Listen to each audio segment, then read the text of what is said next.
Hi, everyone. This is JPaul Hernandez, and welcome to the JPaul Hernandez podcast powered by Podcast Network Asia. And today I'm so excited because I'm listening, we're going to listen and we're going to converse with an expert. She's a psychologist, and, I've been following her on LinkedIn. I remember I haven't really met her personally, but just everything she's fighting for, in a sense, or pursuing online is something I really believe in. All her posts are just really quality posts, and because I'm saying this because there are a lot of bad things you see on online, but her posts are things that I look forward to seeing on LinkedIn.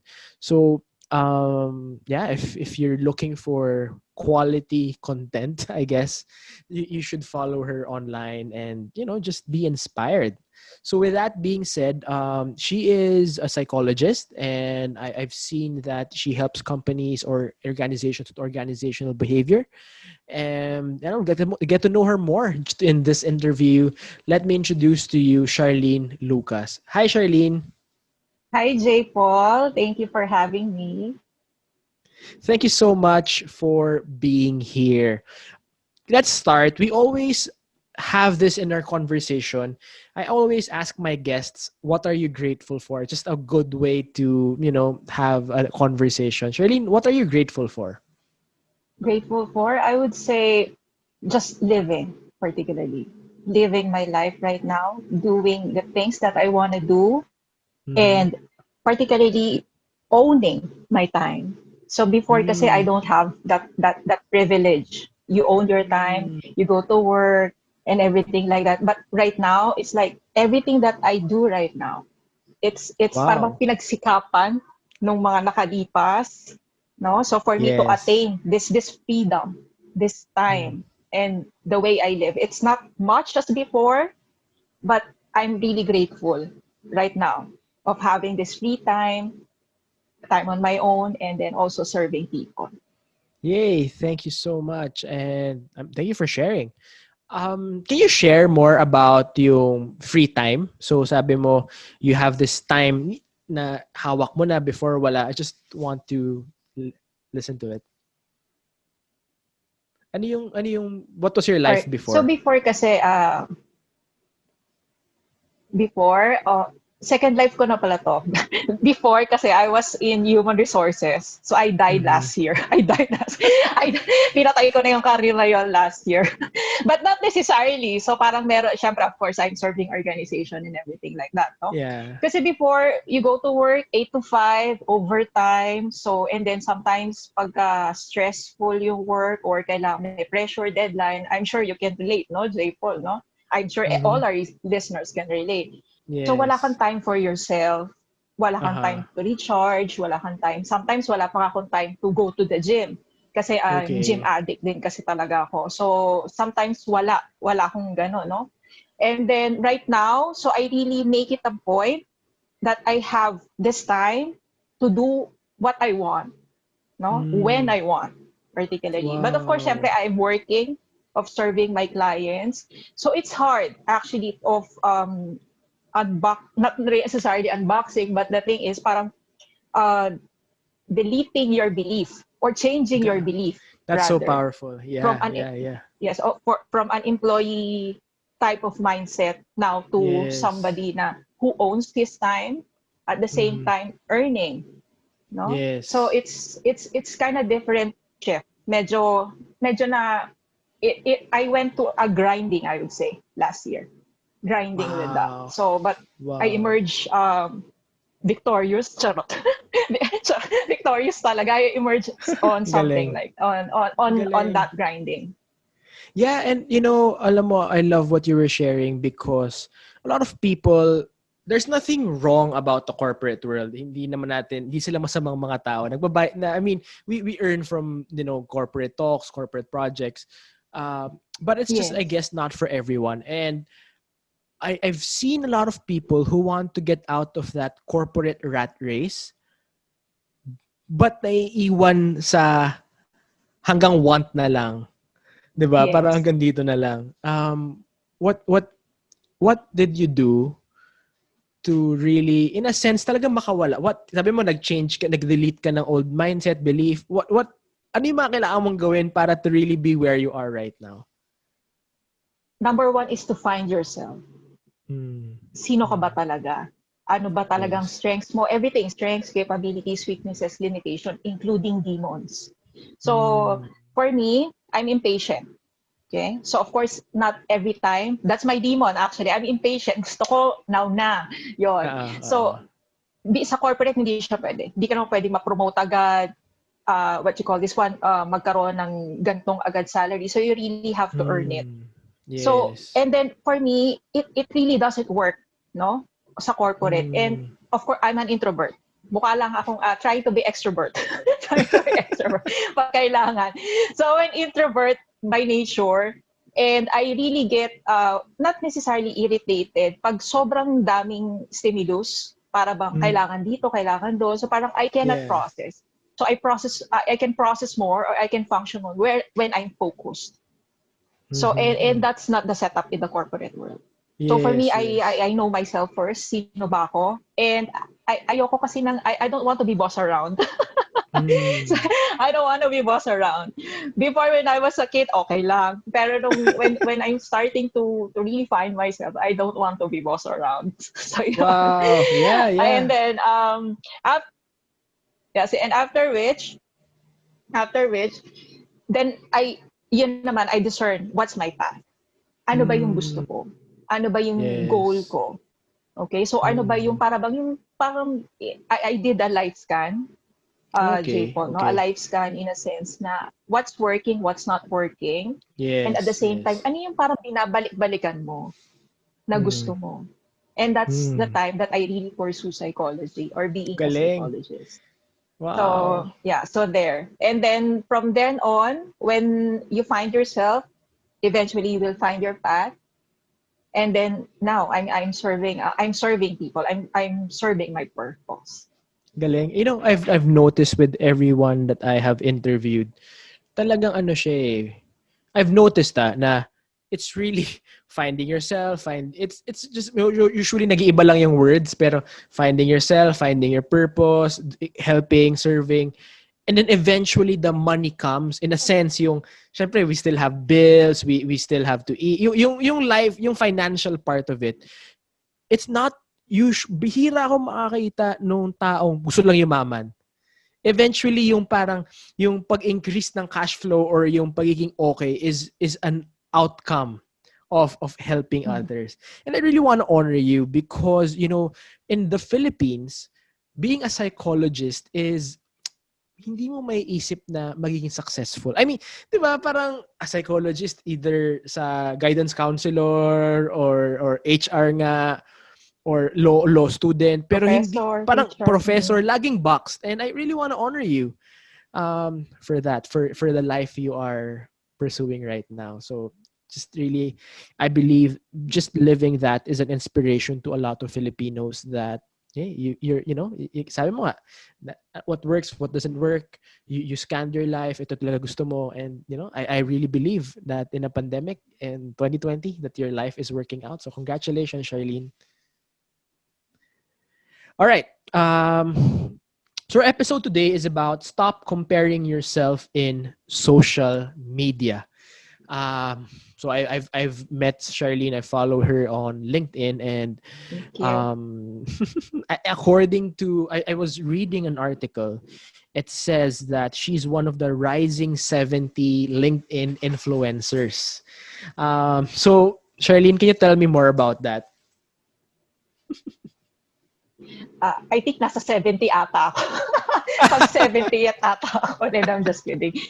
Okay. So, actually, I was inspired by a group of friends in LinkedIn. So, my first post actually in LinkedIn is yung pagpapayat ko. Later, of course, we're going to ano na.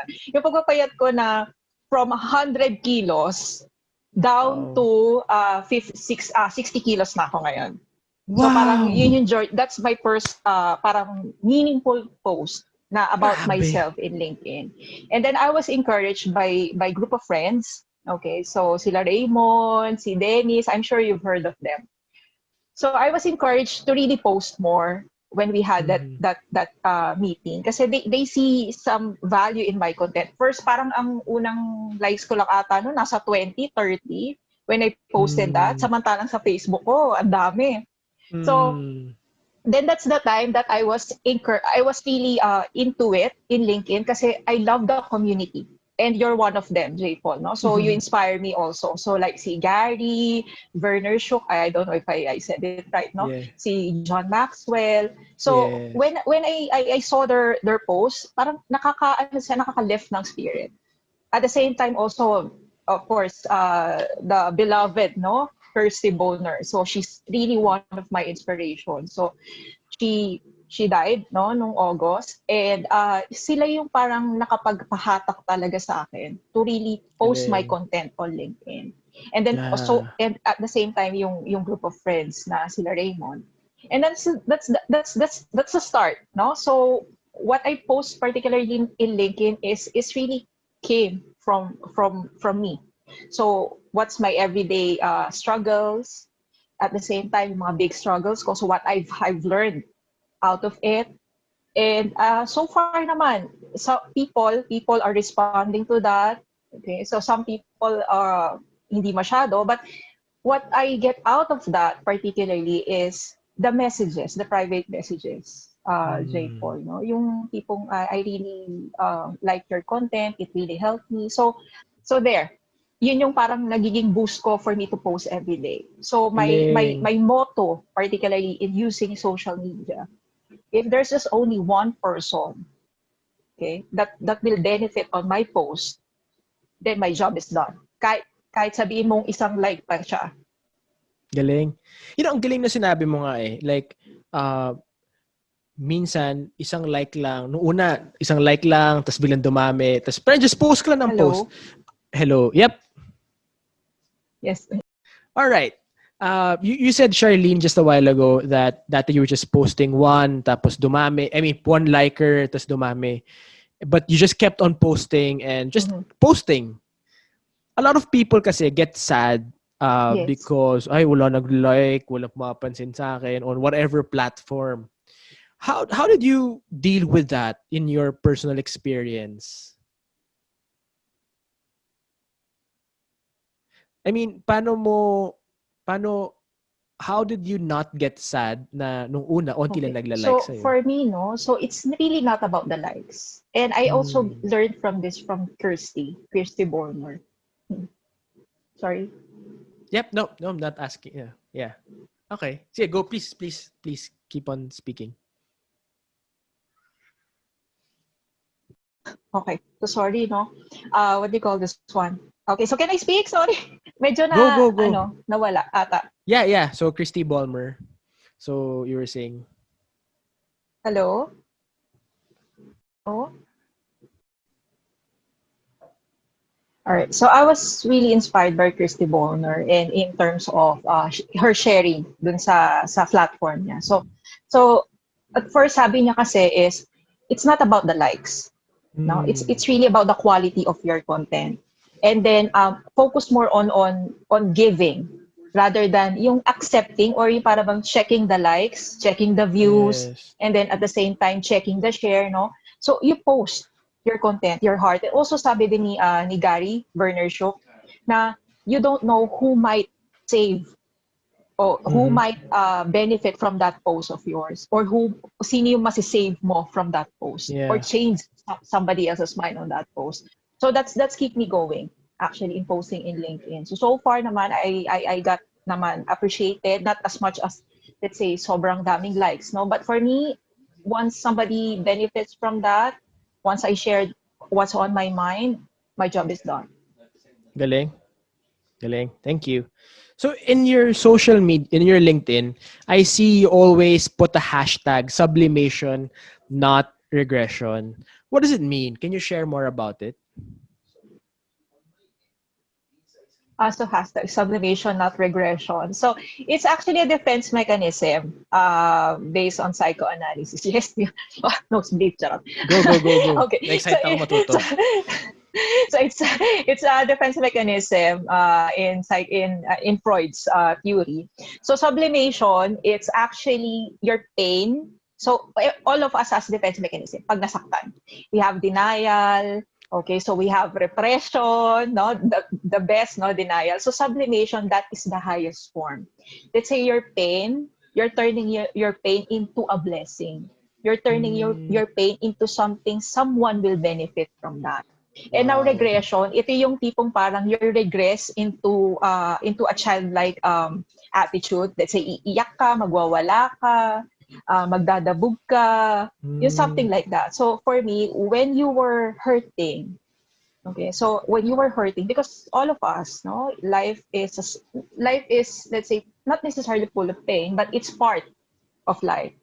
So instead of regressing, okay, being a childish or childlike, you sublimate. So turn your pain into a blessing. So don't waste your Wow. pain, recycle your heart. Wow. Galing. Thank you. That is really inspiring. And tama ka eh. Because sometimes, pag may problema, gusto mo lang magalit, maging mainit, ang ulo, I mean, mag-inom ka na lang. I mean, there's nothing wrong with drinking, pero yung the reaction towards a certain emotion, yun yung madalas eh, na parang mag-tantrum ka in a way. That's what you're saying is regression. And yeah, for me, I understand it kunyari, bad trip ako. It's admitting, yes, bad trip ako ngayon, pero, bakit ako na bad trip? And you learn from it. So, thank you, Charlene, for that. Can you, how did you start with this idea? I mean, of course, sila Freud nagsimula niyan, pero how did you ito yung paglalabang ko? Why did you decide to champion that concept? Well, for me, it's because I did had a rough childhood and I do have a lot of pain, no, when I was growing up. At the same time, kahit ngayon, no, so still, I'm still in pain. Still in pain, no? Nagle-labor lang. Okay, so I still struggle. I still struggle in my life. So, but the thing is, as much as possible, not to stuck on that pain, because all storms or every storm or every pain has a reason. Yeah, Okay? yeah, So yeah. that pain particularly, you have to turn it into something beautiful, into a lesson you learn from that. And then Yeah. as of now, I shared my story, my childhood story, my trauma story. And that's one of the form of sublimation. So people are benefiting from that. People who also suffered trauma when they were a child. So that's why I championed it particularly. So para bang yun na yung pinaka main goal ko. Okay, so that's why I choose the hashtag sublimation, not regression, because Wow. it's alright to cry, as what you said. It's alright then naman to drink, no? If in case na bad trip ka or something.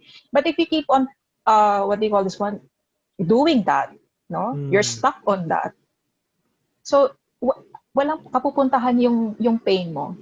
You will just Yeah. only going to destroy yourself particularly. Yeah. Yeah. It's Yeah. Yeah. alright Yeah. naman to cry kasi it's part of, let's say, sabihin natin na parang you have to let out your toxic or the toxic in your body, letting out yung pain. But the thing is, if you're only going to cry for the rest of your life because of that incident, right? So you will not grow, and at the same time, you will not find that that purpose, no, or that lesson behind that pain. Galing. Galing. Thank you for sharing that wisdom. Ang ganda. Ang ganda. And yeah, I mean, I want to connect it to my next question, because you said earlier also na so now you said you had a rough childhood, you were in pain, and then you started your post with your body transformation. Grabe, from 200 pounds to grabe, 60 pounds na lang ang weight mo. Tama ba? Grabe naman, 65. 60 pounds. 60, Parang bata, no? parang, from 100 kilos to 60 kilos. Oh, Sorry, sorry. 40 Okay, kilos. sorry. From kilos, pounds pala sa isip ko. Grabe, that's still amazing. Pero That's tama 80 naman yung pounds. 200 pounds. Oh, so I honor you. Yes, 80 pounds. And you did not, kasi kung nag-regress ka, hinayaan mo na lang yung life mo. Sige, 100 kilos, just hayaan mo na lang. Tas probably just kept on, eating yourself to death or taking care of yourself. Ito ka na eh. So a Yeah. lot of people give up on that eh. Ito na ako Mm-mm. eh, di na ako makakapagbago. But you decided to, in a way, Yeah. sublimate and use that to change your life. And it's not about yung parang sexy Instagram model. It's not that. It's taking charge of your life. So your Correct. transformation, please share more about it. So it started actually when I started to feel pain, chest pain. Okay, so before I started dieting kasi when I went to Saudi Arabia, so I worked as human resources as well. So syempre, di ba, mura ang lace, doon sa Saudi, mura ang Sarap. chocolate. Okay, so dito sa Pilipinas, mahal-mahal yun, di ba? So talagang kain ako ng kain, summer pa noon. And then that's the time, nakaramdam na ako ng chest pain. And then from then on, talaga sabi ko talaga sa sarili ko, nako, I don't want to have a maintenance, no? Ayoko mag-maintain, ayoko uminom ng what they call ng gamot. So there, it started there. So I watch what I eat. Okay, so nag-research talaga ako. I also check with nutritionists, and then I also get a gym instructor there. And then Galing. I engage myself into sports. Talagang I make sure that I'm healthy, I'm fit. But, I just also want to share, JPaul. Yung parang sa sobrang, sobrang enthusiastic ka na pumayat or sobrang talagang gustong-gusto mong pumayat, it also came to a point that I was already in a bulimic stage na. Yung parang may Wow. bulimia nervosa na ako. So it's although it's not diagnosed, but the thing is when I eat, kasi doon na yung point na ginugutom ko yung sarili ko eh. Tapos when I eat, talagang I purge it. So ganon. So Wow. umabot ako sa Wow. ganon. But also I came to a point na para bang sinabi sa akin ng kapatid ko na ang payat mo na, it's not healthy anymore. So stop. And then that's the time I also para bang fight back naman, no? Hindi naman sa kumain ng kumain, but yung tamang kain lang. So Yeah, there. yeah, yeah, So yeah. for me Tama, gets. it's life changing. At the same time I gain my confidence. Particularly, I can wear anything I want. Okay. So, hindi pala masyadong mahirap yung pagpapayat. Ang mahirap pala yung mag-change ka ng wardrobe. Ang mahal. Magastos. Yeah, yeah. Grabe, alam mo, Charlene, sobra akong grateful for that story. Kasi, I can relate. There was really just because of trabaho. And I don't know, masarap kumain. I got really big too. Had about 230 pounds and Correct. sabi sa akin, uy, fatty liver, nagiging start na yan. Tapos when I had my son, sabi ko, and my wife got sick after pregnancy. I mean, just a pregnancy-induced sickness. Sabi ko, okay, I have big dreams, pero ano yung purpose anong mangyayari sa dreams ko if I'm dead? Like, if I'm not available for my family. So, I Yes. started eating better, I did CrossFit. Yun, so now, even without gym during COVID, na siya, naging part ng life ko. But more than the muscles and the fitted shirt, ako nagustuhan ko yung feeling of hindi ka talo. Alam mo yun, yung parang yung may confidence ka inside na hindi ka mahina. Yes. Na-feel mo ba yun? Yes, yes, yes. Tapos walang masyadong sumasakit na sa Yes, katawan yes, yes. mo. Usually, it's either your knees or your back, di ba? Na-hospital ako before, no? Kasi, of course, 8 hours of sitting Wow. sa office, lagi nakaupo. And then, ang laki-laki ko pa nun. So talagang I was rushed to the ER because of back Wow. pain. At ang sabi sa akin ng VP, nung na-x-ray ako, ang taba mo kasi, Grabe. ang taba mo kasi kaya yung gelatin nung disc sa likod mo, gumano na siya kasi naipit na siya. Pero hindi pa ako nagising nun. Hindi pa ako nagising sa katotohanan nun. So not unless na lang nung may chest pain na ako, Grabe. parang hindi na to. Tapos Grabe. lahat cholesterol, high blood, so ayoko na. Wow. Thank you Payat for na ako. sharing that. Thank you alam mo, I really appreciate for your vulnerability, just sharing that you also went through a certain form of bulimia and just not being okay. I really honor you for that. Not a lot of people will share it on a podcast like this. Thank you so much for your courage. And I really hope everyone who will watch and listen will be inspired. Okay. Thank you so much. I feel so inspired with your life and your story. Charlene, So the topic really, as your our topic today is about um, comparing yourself on social media in your practice, and just going online. How why do people? Sige, ito yung premise. We know people compare each other, and social media is not Yes. helping lately. People are comparing themselves, especially now. A lot of people don't have jobs, or they're financially stressed. Tapos pag nakita mo online, uy, bakit siya parang may bagong iPhone or whatever, and you feel bad. I mean, siguro kasi may ipon siya or may income or whatever. Just because you don't have what others have, or you don't feel successful, nyari iba, parang may lumalapit sa akin, JPaul, bakit ganun? Yung ibang kaibigan ko, may posisyon na sa trabaho. Ako na stuck na, tas ako pa naman yung matalino. Yung, whatever, Mhm. it can be financial comparison, body image comparison, Mhm. life, or whatever. Like, dami. You can compare anything. Why is this Mhm. happening? Why are people comparing so much, and how are they affected? Well, I would say, no, in psychology point of view, we always compare naman talaga each other, right? So we also have this, let's say, theory to compare also, let's say if we see something that's working, no, with them, so ginagaya natin siya. Okay? Mm, But the thing is, if we're too fixated on living somebody else's life, yeah. then that's where anxiety or frustrations come in. Ganda. So if okay lang if we compare ourselves or if we see this person, no, yung para bang i-idol natin or something Mm, like that, gusto ko maging ganun. But kung halimbawa masyado na tayong parang gusto talaga nating maging ganun tao na to, we're going to break ourselves. Okay? mm, Because iba si J. Paul, iba si Charlene. yeah. Even if, let's say, for example, same tayong psychologists, we do have different strengths, different Yeah. weaknesses, and different capabilities. So we have to honor that. Okay? So now if in case that it is working for you, then fine. But if it's not working for you, then don't. All right? So kasi Galing. kanya-kanya tayo. So that's why Galing. napaka-importante talaga that you really need to find yourself. Sino ka ba Mm, talaga? And then you share it to the world. Okay? Sino ba galing. talaga si J. Paul? Okay? So Galing. once you already know who's J. Paul is, then there comes authenticity, uniqueness. Kasi nobody can what do you call it? Nobody can uh, copy you. Nag-iisa ka Mm, lang. Yes, kung halimbawa meron lang isang J. Paul II, let's say yung anak mo, no? J. Paul II Hernandez or Junior, right? But the thing is, iba siya eh. Iba yung ano niya, iba yes. pa rin siya. Even if it is your son, your twin brother or something, iba siya. So, yun yung Uh-huh. hinahanap actually Ganda. natin, 'di ba? We want for me, no?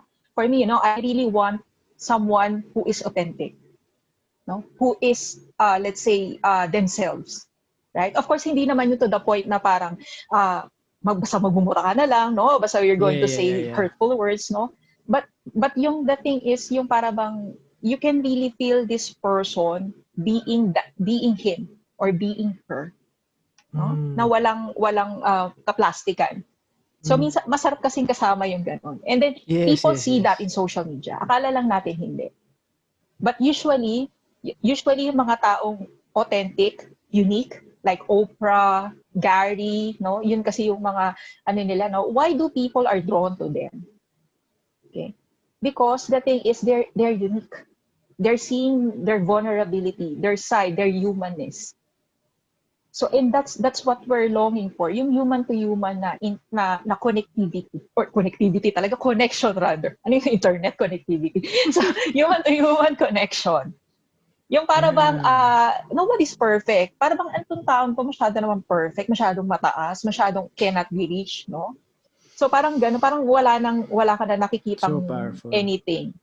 So Yeah. but the thing is once you see that uniqueness, that authenticity dun sa tao na yon, why did he achieve that particularly? For example, with you, J. Paul, no? So you have your business or something.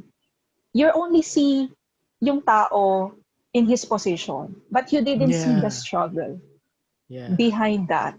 Nakikita lang natin, Yeah. ay, CEO, ganyan. So parang naiinggit ka na or something. But when you try to look kung paano niya na-achieve yon, then ma-amaze ka. no? Then you stop, let's say, what we call what? Yung parang pupukulin mo ng stones yung tao because he's a Yeah. CEO, naiinggit ka or something like that, no? Because you earned that. Yeah. Yeah. Yeah. Galing. Yeah. Sorry, nagmo-moment ako reflecting with what you were saying because oo nga kasi if na-connect ko lang to sinabi sa hashtag mo, if magre-regress ka lang, mainggit ka na lang or Yes. chichika ka, chichismis, Yes. maninira ka. Pero Yes. sublimation is, my understanding, please correct me if I'm wrong, is, okay, mas idol ko siya. Idol ko si Mm-hmm. Gary Vaynerchuk. I wanna be like him, pero not to be him, but to be my version of that he inspired. Yung, I mean, hindi Yes. mo na ako Yes. media, business, whatever. Hindi ako mahilig magmura. Mm-hmm. I don't have to be like him. I have that he is an inspiration and sabi mo, being vulnerable and your authentic self, kung sino ka ba talaga, and you will parang be like him, but your best version and not him. Tama ba? Tama ba yung pag-andindi ko? Yes. Correct. Tama, tama. Because you can never be Gary Vaynerchuk. Nag-iisa lang yun. Same as JPaul Hernandez, nag-iisa ka lang din. So the thing is, ang hinahanap talaga ng tao for me, no? Kasi ang hinahanap ko talaga sa tao is someone who has come alive. Yung para bang hindi siya nakakahon sa belief na inimpose sa kanya. But the Ganda. thing is, this people is really giving all himself, giving his authentic self. Because nag-iisa lang tayo. Yeah. Ganda. Thank you so much. Yeah. And I think a lot of people are not grateful for who they are. They're not thankful. Yes. They see something wrong about themselves. I mean, it's so easy. It's so Yes. easy to see Mm-hmm. something wrong about yourself. I mean, ako honestly, being vulnerable as well. Parang sometimes, you're struggling in the business, doing content, tas para ibang tao parang dali. Tas ang dali ako mismo natatempt minsan to bakit nagtatrabaho naman ako? Minsan napapaganon ako and you're right. No. And I just have to be honor and just be true. Na yes, nainggit ako for a while and I'm happy for you. Mm-hmm. And I'm gonna just focus on doing what I'm good at. So, thank you, Charlene, because ako personally, I felt a personal breakthrough as parang mo kino-coaching eh. I-coach mo din ako in terms of relationship. Mahina ako dyan. Ah, ang problema kasi minsan yung lalaki, yung partner eh. Yun ang mas mahirap. Akala nila madali love life. Correct. Mahirap kasi dalawa kayo eh. Diba? Parang, I mean, anyway, it's a Yes, different correct. discussion. Whew. Yes. Yeah. Mm-hmm. What is your message naman to people who compare themselves? I mean, sorry, may sinabi ka na, but what is your advice for people who feel bad because they can't post anything cool about it? Feeling nila boring life nila, uninteresting, they're not good enough. Yung social media issue, parang sa taas lang yan, pero meron silang deeper internal insecurities. What is your message for Mm-hmm. that? For those Well, people pala. first, Sorry. it's all right, no? Yeah, No, go, for go, those. please. Okay, so first, no, it's all right naman talaga to feel envy or to feel emotions like that, no? But the thing is, ang problema is ano yung gagawin mo na? Okay? Hmm. So yung gagawin mo particularly with that emotion. So it's either maninira ka ba, magsi-self-pity ka, you felt worthless and everything like that, no? It's alright to feel envy. Kasi minsan naman syempre, Catriona Gray, ang ganda, di ba? Sexy or something like that, no? So syempre nakakainggit, gusto mo rin maging ganon. But the thing is, she's not you. Okay? So when you feel like that wala kang i-post, no? First, you have to know yourself talaga. Importante talaga kung sino ka. For me, no, I'm just going to share JPaul, no? I don't really post on Instagram. Kasi hindi ako mahilig mag-selfie. No, parang lately lang ako nagse-selfie, no? Hindi ako mahilig magpo-post about me, about what I look or something like that. Pero nahanap ko yung knack for writing. So Mm. I really love writing. I really love sharing my thoughts kasi I'm an introvert eh. And I my world is on my mind talaga. So para bang most of the Mm. time I think, I introspect, no? Parang kalangan ng iba, ano ba to? Parang wala sa sarili. Hindi naman sa wala sa sarili, but the thing I really love to think talaga. Yung deep thoughts, no? To really know my feelings, and then yun yung pinopost ko sa social media. Yun yung pinopost Yes. ko dun sa LinkedIn, because that's really came from how I process things, my emotions, my thoughts, and then that's people respond to that. So for those people na parang, well, I'm not cool, no, or something like that, well, first you have to know yourself. San ba? And then find your platform. Saan platform ka, what do you call this one? Not necessarily sikat or yung community. Kasi LinkedIn is something like for professional. Right? For professional dyan. So, syempre, hindi ka naman pwedeng mag-post dyan ng something na para bang comedy or parang pang YouTube, right? Hindi ka naman Yes. pwedeng magsabi dyan ng mga Char. hindi kabilang doon, or hindi, o yung mga gano'n, mga charlam, no? Yung para pag nagugutom ako, yes, mag-post ka sa LinkedIn, nagugutom ako, baka mamaya iban ka lahat ng taga LinkedIn, di ba? So, hindi ka naman pwede mag-post noon. You can post that in Facebook, all right, or something like that, no? But you find your platform. So TikTok, hindi ka naman pwede magsasayaw sa LinkedIn, no? Okay, so baka Mm. mamaya isipin ng mga tao, oy, ano to? 'Di ba? Baliw. So first find yourself. Oh, yes. Yeah. First find yourself, no? And then what you're good at, and what's Yes. your what do you want, or what do you want particularly to tell the world? Yung puso mo, ano yung Mm. gusto mong sabihin sa mundo? And then find Ganda. your platform. There. Ganda. So for me, no, yung sa Facebook page ko, no, I'm just only getting how many likes, no? But the thing is, I just keep on posting. I keep on posting kasi you'll never know who's going to benefit on that post. Hindi man niya ma-like, pero ang maganda nun is nag-message siya. Can I book for a consultation? Ay, mas gusto ko yon kaysa Mm. sa like. May kita. mas, mas gusto, oo, kita ka. Di ba, mas gusto ko yun kaysa sa like. Ako, wag ka na mag-like, Yes, wag mo na yes, i-share. yes. Basta ano lang, basta Yes. mag-book ka ng consultation mo. Mas gusto ko yun. So, there. Galing. Yeah, you're right. I mean, I love everything you're saying. Yeah, it's being you, and hindi lang siya sa social media eh. In real life. I mean, in life outside social media, even in your corporate job, you have to be your authentic self. You have to speak your mind. You have to be yourself. Whether Yes. you're in corporate, you're in business, whatever you do, you have to find you. Kasi, just Charlene, I practice NLP. I'm an NLP practitioner. And I've noticed a lot of people they've lost their identity. Just everything you're saying now just resonates with me, because dealing with a lot of people in ministry and NLP is that in coaching na sometimes people change themselves too much to adapt to the world, yung para makasabay, that one day after a few years they forget who they really are. 'Di ba?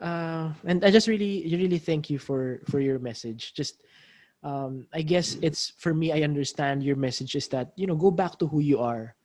Yung sino ka ba talaga, and you decide and you be authentic, and everything will fall into place.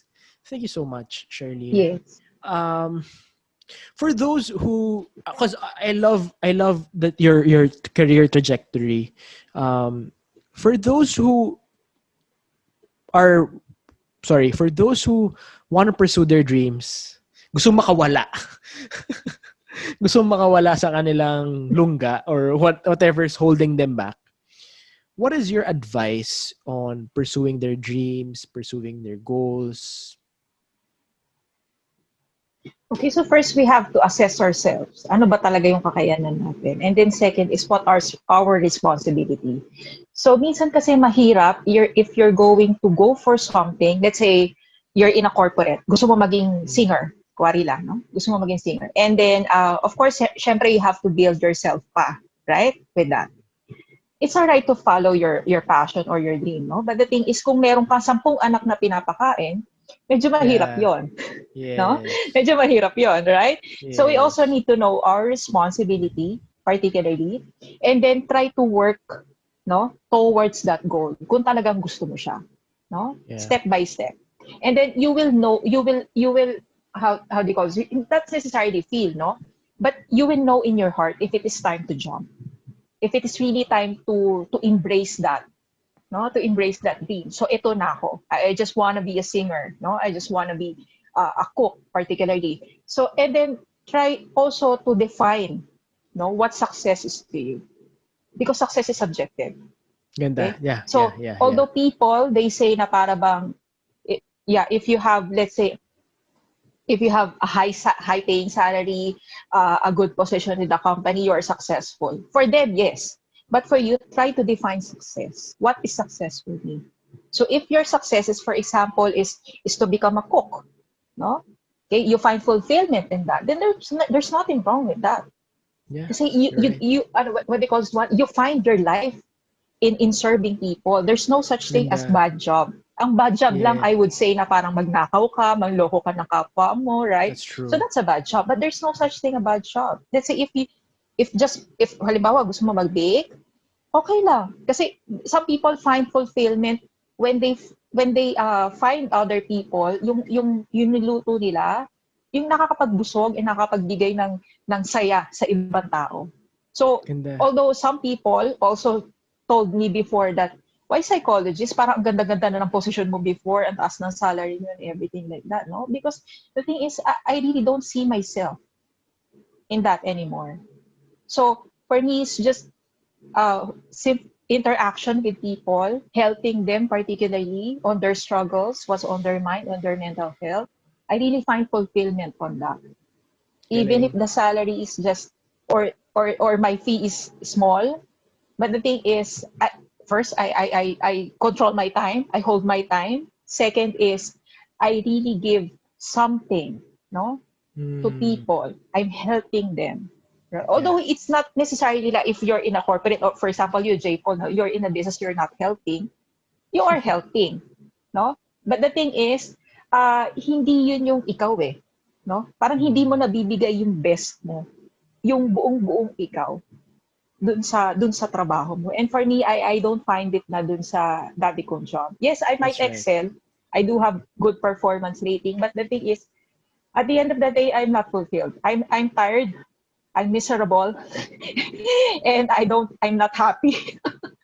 Kahit na mataas ang sahod mo at saka maganda ang posisyon, I'm not happy. And that's why I jump ship. Wow. Wow. Thank you for sharing.